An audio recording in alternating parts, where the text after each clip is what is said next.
possible ambush. A wounded with a cut to his shoulder does not know who his attacker is. The victim was found just before 4 o'clock this morning in a parking lot of the Cedar Brook Apartments.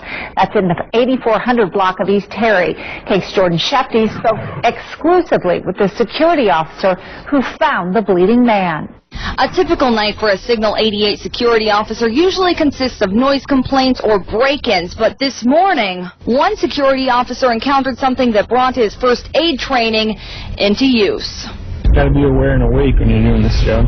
Grant Ingram has worked the overnight shift for Signal 88 security for about 6 months now. This morning, on his patrol of apartment complexes, he encountered a first. I noticed a gentleman staggering around in the parking lot, so I got out and asked him if he needed assistance, and I could tell that he'd been bleeding pretty heavily from the shoulder. The man said he had been cut by someone. Grant, using his first aid training, took action, applying pressure to the wound and calling police immediately.